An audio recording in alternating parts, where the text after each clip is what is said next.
People who are too entangled with their parents often don't end up well.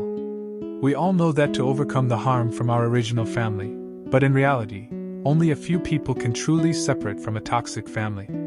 Most people continue to be entangled with their parents, forgiving them repeatedly and being hurt by them again and again.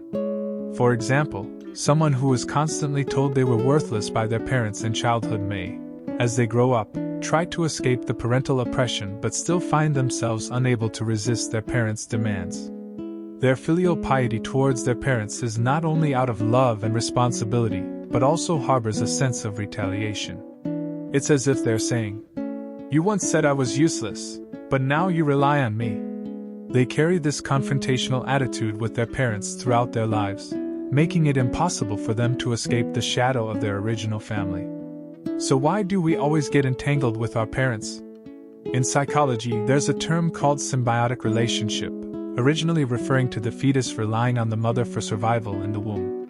This is a healthy symbiotic relationship, but as a child grows, they should gradually separate from their mother until becoming an independent individual. However, those who are entangled with their parents haven't truly grown up.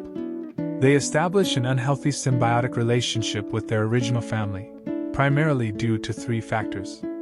The first factor is parents' anxiety and control over their children, not allowing them to become independent. These parents are usually dominant, habitually arranging everything for their children and not permitting any resistance. Even when the child grows up, they continue to be involved in every aspect of their child's work, life, and emotions.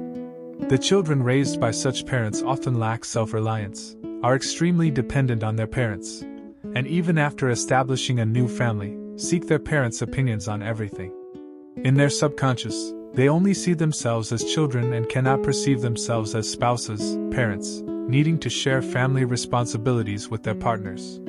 The second factor is parents neglecting their children, forcing them to become independent prematurely.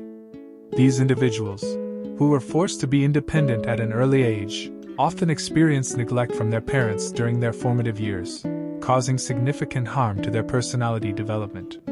They develop a psychological mechanism to be strong and independent, but underneath, they are fragile, lonely, and craving for love. In adulthood, they may exhibit issues like sensitivity, suspicion, low self-esteem, and a lack of security. They maintain an outward appearance of independence in relationships because they never felt the care of their parents, making it difficult for them to believe that others will love them. They either struggle to enter into intimate relationships or become highly sensitive and anxious in relationships, fearing loss. If they feel the other party doesn't value them, they immediately close themselves off and don't know how to maintain a relationship. The third factor is a sense of guilt towards parents.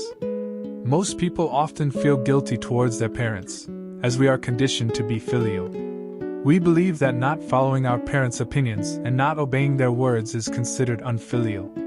Especially in single-parent families or for children whose parents have experienced pain, they may feel extra pity for their parents and prioritize them in everything. Even if they consider their own needs a bit more, they may feel guilty towards their parents. In more extreme cases, this guilt can evolve into blind filial piety. People who are blindly filial see themselves as appendages of their parents. When they form their own families, they continue to be attached to their parents, often not considering their partner's opinions, and may even blame their partner for not agreeing with their parents. Blindly filial individuals sacrifice their entire families to please their parents. The reason we are still entangled with our parents is that we cannot accept our childhood selves and cannot let go of the responses we didn't get from our parents. So, we continue to fantasize about satisfying ourselves through entanglement. Essentially, we want to change our parents and achieve reconciliation with them. However, you should know that parents from a dysfunctional family often have serious psychological issues and may not be capable of reconciliation. Forcing reconciliation may lead to further emotional harm. We cannot choose our families, and the past is already done. Let it go. What we need to do is focus on the present, take responsibility for our own lives, and for our partners. Learn to truly separate from our parents, not trying to change them, and not carrying the pain of our parents.